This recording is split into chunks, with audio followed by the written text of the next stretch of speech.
Some may argue that my statement is hyperbole. It may be an exaggeration, but I do believe it's fair to say that the Democratic Party is nearly dead.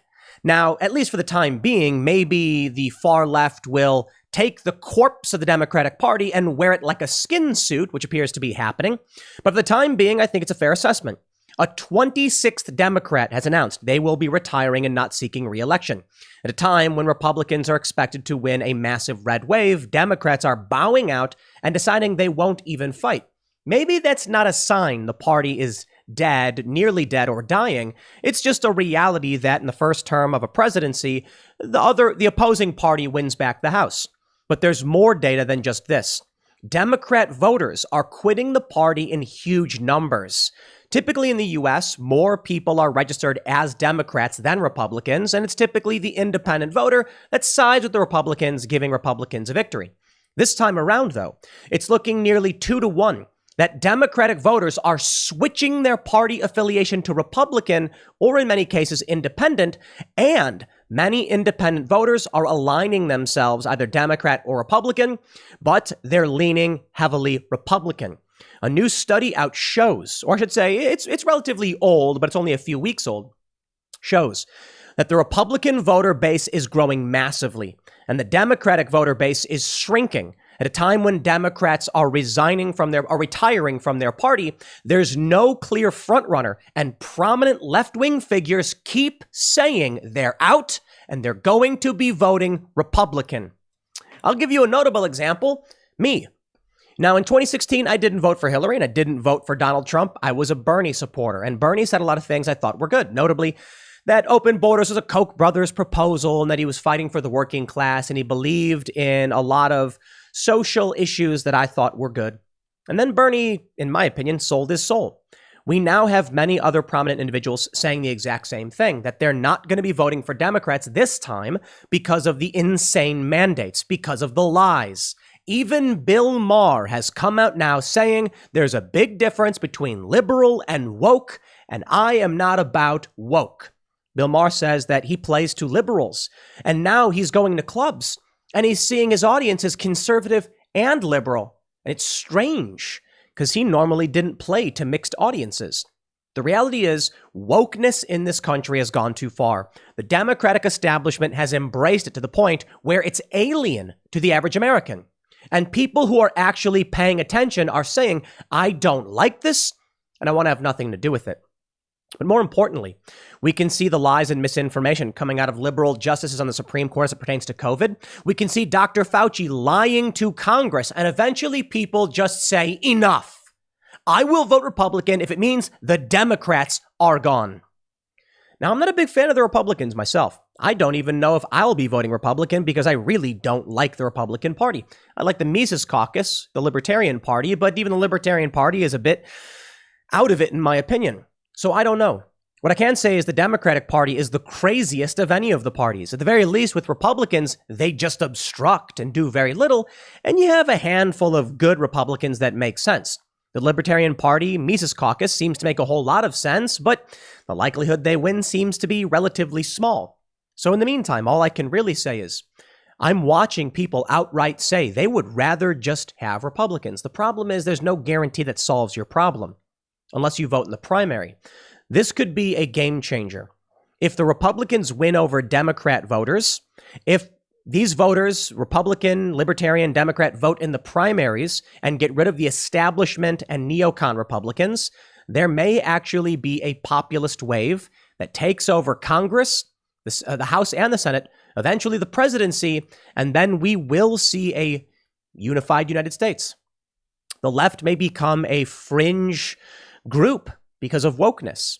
Now, of course, they like to rag on me because over the past couple of years, I talked about the prospect of a 49-state landslide. Well, important context there is that you can achieve a 49-state landslide with only 52 or 53% of the national popular vote. You don't need everyone in this country in alignment. It just means that at the state level, people end up voting one way or another. And for the most part, that is a bit hyperbolic. I'm not entirely convinced California would ever flip, vote Republican because it's 2/3 Democrat. But many other states very well may. As much as they're trying to claim that the Democrats are saying, no, it's not all bad, they're trying to save face. In Miami in 2020, a safe blue district, D+4, flipped Republican. So it's 2022. Things are getting intense. We got swatted just last week, and yesterday we were hit by a serious DDoS attack, which shut down our show. Very briefly, we were able to get it back up online. But this is a cyber attack against us. This was an actual attack on us. And Timcast IRL is a fairly moderate show. But take a look at who we host. Why? Well, we offer Democrats a platform. We offer them to come on the show. They won't do it. And thus, that says everything you need to hear, in my opinion. But let's take a look at this story and take a look at the data. Because if you're a regular American who doesn't care for a party and you find yourself leaning Republican, this should be reassuring to you. So before we get started, let me say this. Head over to timcast.com, become a member to help support the work we are doing right here, this video, as well as Timcast IRL. As a member, not only are you supporting all of our journalists, but you will also get access to exclusive members-only podcasts from all of our shows, notably Timcast IRL, where just last night we hosted Mike Rowe. Huge fan of the guy. It was really, really awesome. Great conversation. But more importantly, share this video. Smash the like button, subscribe to this channel, but share this video. Let people know they are not alone. Change is happening. People are waking up to the establishment lies. The Democratic Party is nearly dead.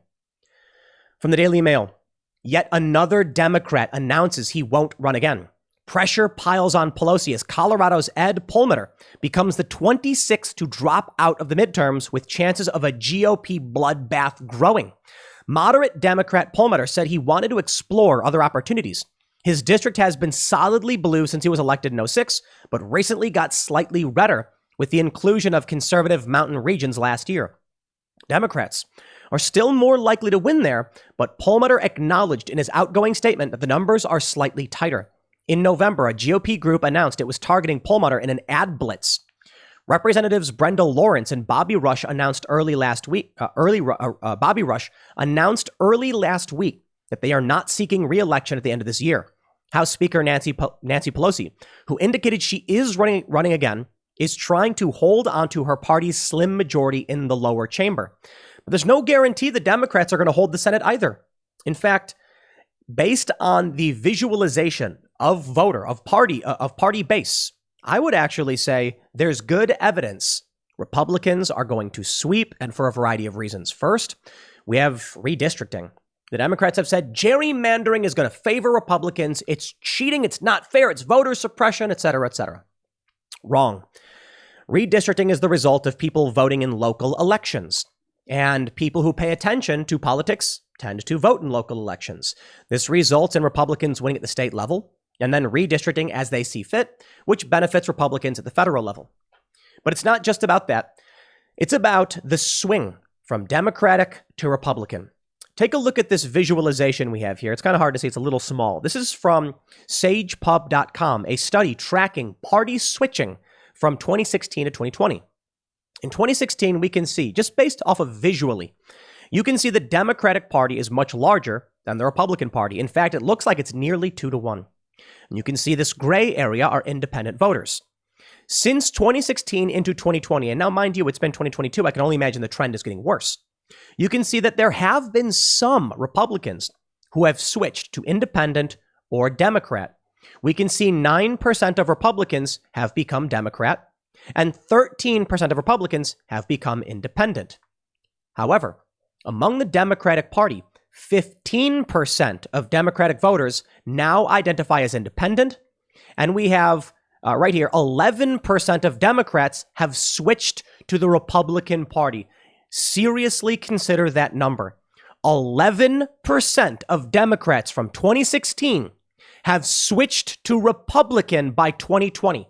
That's significant because in the 2016 election, we saw Obama voters, 9 million of them, vote for Donald Trump. In fact, a decent percentage of Bernie Sanders supporters voted Republican. And since then, it's only grown. Now, to be fair, in 2020, you can see the Democratic Party still is slightly bigger than the Republican Party. But this is a major shift. Now, among moderates, among independent voters, we can see that there has been a major shift. We have 25% of independents now aligning Democrat, but 30% of independents are now aligning Republican. This is not just an issue of Democrats quitting the Democratic Party. It's also an issue of hyperpolarization, which can be bad. If Republicans were able to do as well as they did in 2016, 2020, they didn't do as well in 2018. And in the meantime, they're doing so at a disadvantage with a smaller number of registered Republicans. It stands to reason as more Democrats and independents join the Republican Party than the other way around. The Republicans are in for a major sweep for more reasons than just this. I would like to show you a real-world example of what's happening. Kim Iversen is a political commentator, and she is center-left, as they describe. Hey, funny, so am I. Let me show you first, she says, in response to Michael P. Singer on Twitter, the partial list of COVID misinformation repeated by the U.S. Supreme Court so far today. Kim says this was an unbelievably ignorant hearing on the part of 3 liberal justices. It was like listening to The View. Breyer made/asked 0 logical statements and questions. He simply pulled his hair and fretted, "Why are you asking for us to put a stay on this? People are dying." Let me show you. Before I read to you what Kim Iversen responded with, this is the Wikipedia page for Rising, a news show in which Kim Iversen is a commenter. They say, gradually gaining popularity on YouTube through 2019 and 2020. The show's longest-serving hosts were Crystal Ball and Sagar and Jetty until their departure in May 2021. Since then, the permanent hosts are journalist Ryan Grimm, alongside commentators Kim Iversen and Rabe Suave. Now, we are familiar with all 3 of those individuals. In fact, we've hosted Rabi and Kim on Timcast IRL. Here they say, host changes. Kim Iversen took over from Jashinsky, who said on Twitter that she had never intended to do Rising full-time. The permanent hosts are now Ryan Grimm, who represents left-leaning political ideologies, and Kim Iversen, who represents the center-left. The third panelist also tends to represent right-leaning political ideologies. Suffice it to say, most people, when you're taking a larger view of things, sees Kim Iversen as a center-left individual. I think it's a fair assessment based on what I've heard from her. She tweeted on January 8th, "I'm voting straight Republican, not third party, not a write-in. I want the best shot at ending authoritarian mandates, vax passports, and censorship. Nothing matters more to me at this moment than stopping these authoritarians." Wow. You know, a lot of people have told me that Kim is very similar to Tim. They say that she's a mixed Asian individual who hosts a center-left podcast critical of the establishment, very similar to where Tim Pool was a few years ago or whatever. Fine. I take it as a compliment. I think Kim's fantastic. But people have pointed out that our politics are similar. Now, I got to say this. I don't even know if I would say I'd vote straight Republican. I did in 2020 for very much the same reasons. And of course, I'm not entirely convinced the Republicans are going to do anything. I think Mitch McConnell is fairly awful. But perhaps we have no choice. If the Democrats win, they're just going to keep burning things to the ground. At the very least, Republicans would just sit there and obstruct, I guess. Someone obstructing the country being burned to the ground is probably better than nothing. But I believe the establishment Republicans have the same interest as the establishment Democrats. They're just feigning obstruction, or they're feigning some desire to obstruct. Well, I'll tell you what we need to do. Shout out to Kim. Here's what you need to do. Advocate people vote in the primaries, in the Democrat and the Republican primaries, depending on which party affiliation they have or whatever. Or you can just tell people to vote in the Republican primary, get rid of Mitch McConnell, he's not up for re-election, I'm pretty sure, but get rid of these establishment neocon politicians, Kevin McCarthy, go bye-bye. Bring in more libertarian types, more moderate populist types, more America First types, more freedom-loving libertarian individuals. That's the path to victory. Right now, it's our best shot. But I will admit as well, there is still a general tidal shift, as it were, that I don't know if it matters all that much what we do as those who are politically active. I certainly think it's important, but it may just be the tide coming in. The Democrats have pushed too hard, the woke are too insane, and regular people are just saying enough. It doesn't make sense. What you're doing, your policies don't make sense. I don't want to be forced to undergo a medical treatment. I have friends in Chicago who have always been Democrat-leaning, moderate individuals. They don't pay attention all that much, and they're freaking out because Chicago and Cook County have implemented vaccine mandates, and they don't want to be a part of it. But you voted for it, guys. You reap what you sow. Maybe now they're waking up when they're showing up to work and they're saying, you're fired unless you get a medical treatment. And they're saying, I'm scared and don't want to do this. Here's what people haven't considered in the whole debate over vaccine mandates. There may be many individuals who are just scared of everything. They're scared of the virus, but they're scared of getting vaccinated. Maybe they shouldn't be. Talk to your doctor, figure out what makes sense. But maybe they're just scared of needles. Maybe they're just scared of getting medical treatments. They don't want to do it. And coercing them and screaming at them and mocking their deaths is not going to convince them. In fact, it will drive them into the arms of Republicans who say, I will do one thing for you. I will end these mandates. From the New York Post, Bill Maher spells out difference between liberals and woke liberals. Woke liberals is an oxymoron because it's not true. But Bill Maher mentions the most important thing. He says, I attract mostly a liberal crowd. To me, woke, if we want to use that broad term, is something that is not an extension of liberalism. It's very often the opposite of what an old school liberal like me believes. I've never been someone who was part of any specific party, per se. I usually vote Democratic, but it depends on the person, he added. Maher continued, certainly in the age of Trump, they're never going to get me there with the Republicans. That I certainly understand. But there are many Republicans who are not Trump Republicans, and they have a good point that there is that faction of the left that we call woke who's gone off the deep end. Yeah, well, Bill, they're taking over your party. It's not just the woke. It's the authoritarian insanity. Even Bill Maher pointed this out when he said, I took one for the team. I got double vaccinated, and now they want boosters. Bill Maher said, I'm not doing it. And Bill, in my opinion, probably represents regular Americans. Now, what do you think the response was to Kim Iverson? Frank the Leftist on Twitter says mask completely off because Kim Iverson says she wants to end authoritarianism. And Vosh, you know him, we've had him on Timcast IRL, says, what an incredible and unexpected and not completely predictable development.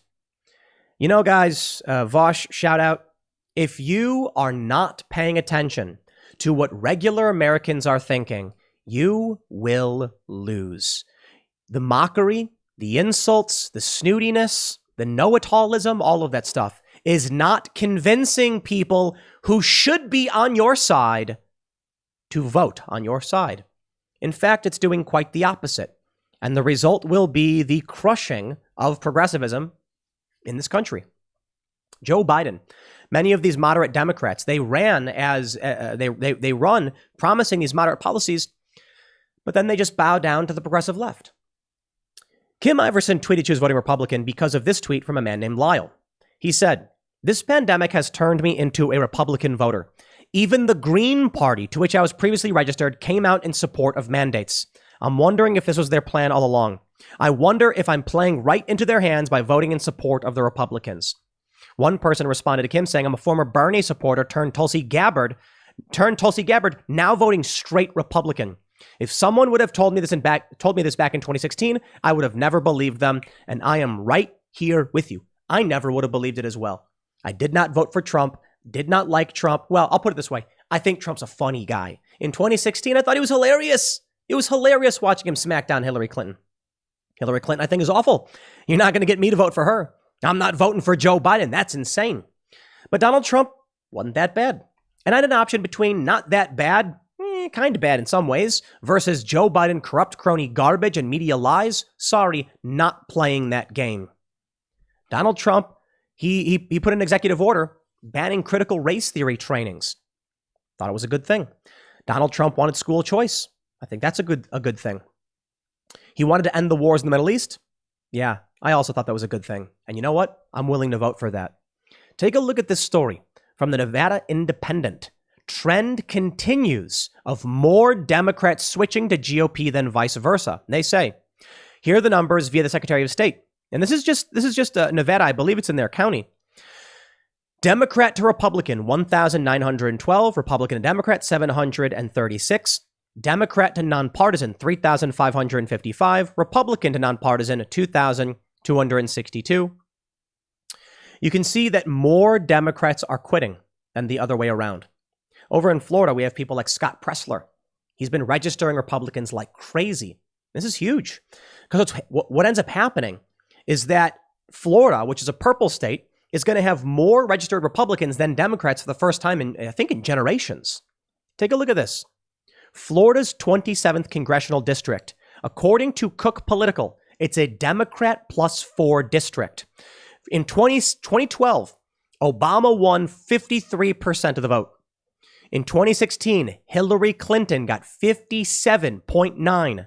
In 2020, Joe Biden got 51.3%. Yet, a Republican currently sits as the rep in this district. Why? In my opinion, I got to be honest.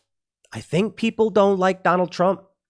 I think Republicans and Trump supporters need to realize that while many people do like Donald Trump, a lot of people don't.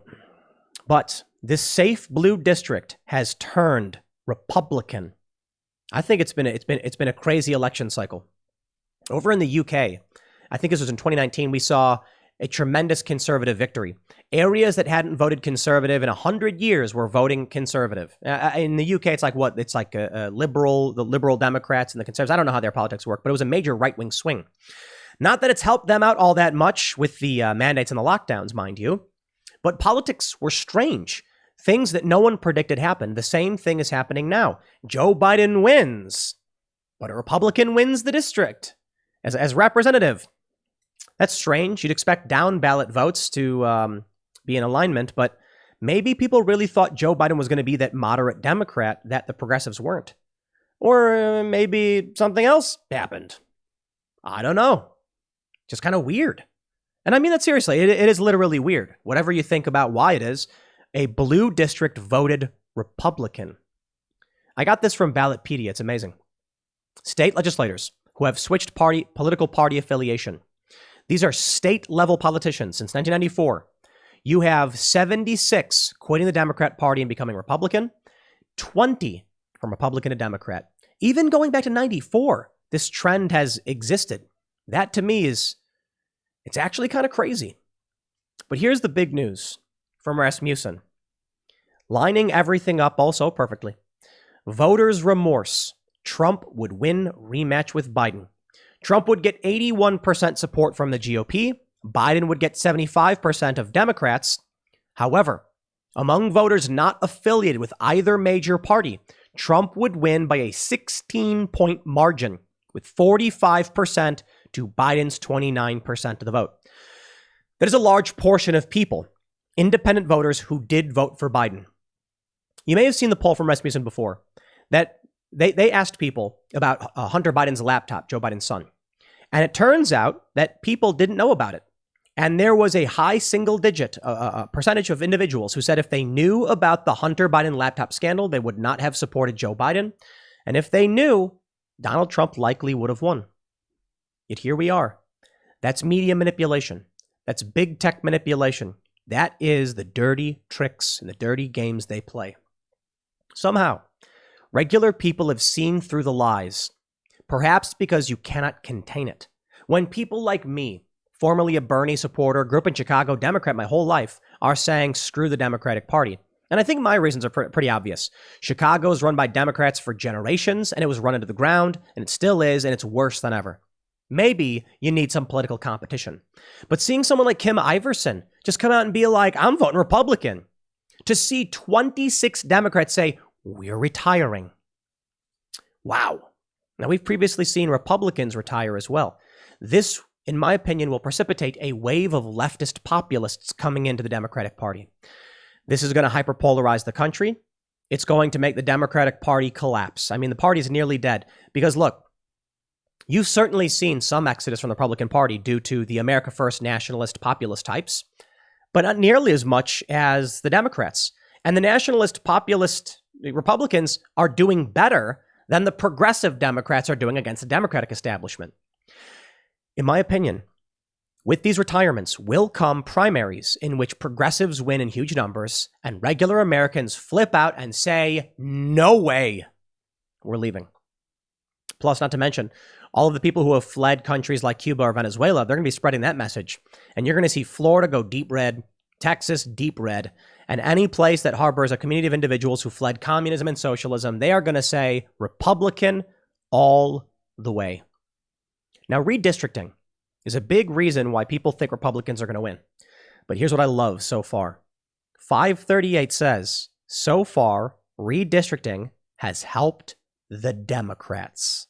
Surprise, surprise. Take a look at this. They say what redistricting looks like in every state. An updating tracker of proposed congressional maps and whether they might benefit Democrats or Republicans in the 2022 midterms and beyond. Right now, they say this. 26 states, most recently Georgia, have now finished redrawing their congressional maps, not counting the 6 states with only 1 congressional district. So that's 30 that are locked. And several other states are already deep in the process. For instance, 14 maps have already been proposed in Florida and New York. And New York's Advisory Redistricting Commission has submitted 2 maps. At this point, redistricting has created 6 more Democratic-leaning seats nationally and 5 fewer highly competitive seats. However, because many of those newly blue seats are already held by Democrats, it's actually Republicans who have gained a handful of House seats through the redistricting process so far. How does that make sense? No, honest question. We're still waiting for redistricting to finish, but how does it make sense that Republicans are actually the ones benefited when 6 new Democrat seats have been made? I'm sorry, that logic doesn't follow. Even if you're arguing that the Democrats already hold these districts anyway, it would be 0-0. So how are they arguing Republicans have benefited so far? It's actually quite interesting. They say there are 130 Democratic-leaning seats, 126 Republican-leaning seats, and 23 competitive seats in the map so far. The change is +6 Democrat and -5 highly competitive. It looks, at least for now, the Democrats have benefited so far from redistricting. I do think it's still fair to say once the process is complete, you will end up with a Republican benefit. I don't know for sure, though. That's just what people are saying. What I can say for sure is people I know voting Republican and believing they never would, begrudgingly voting for Mitch McConnell. I wouldn't if I were you. Primary that man, please. It's about time that people got active in their primary elections, in their local elections, be it school board, be it alderman, be it comptroller. I don't care. Research these people. Vote them out. You have the power to take back the reins of control in this country. And we're hoping that's what happens. At least I am. Because the alternative is something very, very bad. Right now, with what we're seeing, Democrats quitting the party, Democrat voters quitting the party, if we do not see something tangible after all of the outrage and anger at the Democratic establishment and the Republican establishment, I think people are going to lose their minds. Because we're not just seeing people quit the Democratic Party, we're seeing hyperpolarization. We're seeing independent voters start aligning themselves, and you know what? I used to be one of them. I was an independent who would vote Democrat. And then I supported Democrats in 2019 in the primary. People like Tulsi Gabbard and Andrew Yang. Moderates, smart people who are challenging the establishment. Yeah, well, that didn't work. They claimed Joe Biden was the guy. He's not. He ends up winning. And now people regret their vote. Biden regret is massive. If there was an election today, Trump would beat Joe Biden by large numbers. So I think it's fair to point that out. Maybe it's a call for optimism. Maybe it's still just realism. But it sounds to me like the reality is the Democrats can't win. And I think they know it too. From the Hill. North Carolina voters file suit to disqualify Madison Cawthorn from running for re-election. This is where we're at. And I hope you've been following the news. I hope you've been paying attention, to use a cliche. If the Democrats think they can't win, and so they just file legal challenges to disqualify people, do you think the voters in this state are going to be like, oh, okay, that's fine? Or do you think the majority of voters who elected Madison Cawthorn are going to say, we voted for him, we want him to represent us? And if they take that away, then what happens? Then you have a majority saying our rights have been suppressed by a small group of angry people using legal loopholes and lawfare. And then, man, the bad stuff happens. Then the fighting starts. Because I'll tell you this, if you've got the majority of a district saying we want a Republican, and then a small group just blocks him, they're going to say, we still want a Republican, and there's more of us than there are of you, and we will not stand for this. I don't think they'll be successful in disqualifying Madison Cawthorn, but we've already heard from Mark Elias, the Democrat lawyer, that come this year, middle of 2022, there's going to be a wave of attempts at disqualifying people like Lauren Boebert, Marjorie Taylor Greene, Matt Gaetz, Madison Cawthorn, because the establishment will stop at nothing to steal power. Lawfare, political warfare, call it whatever you want, but this is not an electoral process. This is not a democratic institution. It is stealing the reins of power through process, and I can't imagine regular Americans will be happy about it. But I'll leave it there. Next segment is coming up tonight at 8 p.m. over at youtube.com/TimcastIRL. Thanks for hanging out. We'll see you all then.